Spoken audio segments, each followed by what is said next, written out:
আসসালামাইকুম, কেমন আছেন সবাই? আপনাদের সাথে একটা জিনিস শেয়ার করব। আসসালামু আলাইকুম, কেমন আছেন সবাই? শুভ দুপুর। আমি ইলিশ মাছ রান্না করলাম, মানে ইলিশ মাছের শুটকি। আসসালামু আলাইকুম, কেমন আছেন প্রিয় বন্ধুরা?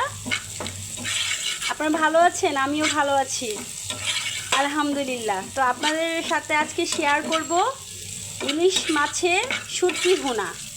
তো সাথে একটু টমেটো দিব। তো এর আগেই টমেটোটা কাটার আগে আমি ভিডিওটা করে ফেলছি। এটা একমাত্র মানে এমনভাবে এটা রান্না করবো একদম ভুনা ভুনা। প্রয়োজন পড়লে একটু সামান্য পানি দিবেন, আর না দিলে একদম পেঁয়াজ দিয়ে ভুনা ভুনা করব। আর সব শেষে ধনিয়া পাতা দিয়ে নামিয়ে ফেলবো। তো কেমন হয়েছে আমার আজকে ইলিশ মাছের শুটকি ভুনা? আসসালামু আলাইকুম, শুভ দুপুর, কেমন আছেন? আজকে ইলিশ মাছের শুটকি ভুনা করলাম, লোটা শুটকি ভুনা করলাম। আর এখানে আলু দিয়ে টমেটো দিয়ে গিলা কলিজা পা মুরগির মাংস মিলিয়ে একটা রেসিপি করছি। মানে এখানে সব আইটেম আছে মুরগির, ঠিক আছে। আর তো দুটা ভুনা দেখালাম, শুটকি ভুনা আর মুগের ডাল রান্না করলাম। তো আজকের দুপুরের লাঞ্চ ছিল এটা, তো ডিনারও থাকবে এটা।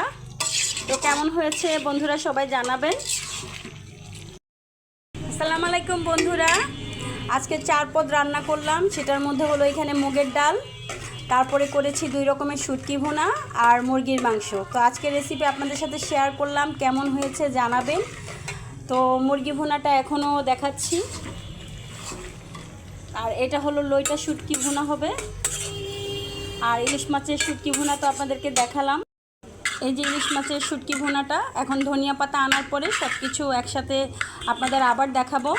ধনিয়া পাতা দেওয়ার পরে ফিনিশিংটা কেমন হয়েছে। তো আজকে দুপুরে সব কিছু। আসসালামাইকুম বন্ধুরা, কেমন আছেন?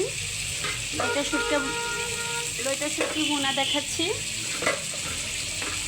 এত ছোট লইটা শুটকি, তারপরও আজকে কাটার সময় হাতে কাটা ফুটে গিয়েছে, এখন বের করতে পারছি না, একদম চিকন কাটা। তো যাই হোক, আজকে রান্নার সব কিছুই আপনাদের সাথে শেয়ার করলাম, সেজন্য ভাবলাম লইটা শুটকিটাও আমি শেয়ার করি। এখানে আমি সামান্য রসুন দিয়েছি, পেঁয়াজ, কাঁচামরিচ, মরিচের গুঁড়া আর হলুদ দিয়েছি। তো এইভাবেই আমরা সাধারণত লইটা শুটকিটা ভুনা করি। কে কীভাবে করেন জানি না, তো আমি এইভাবেই।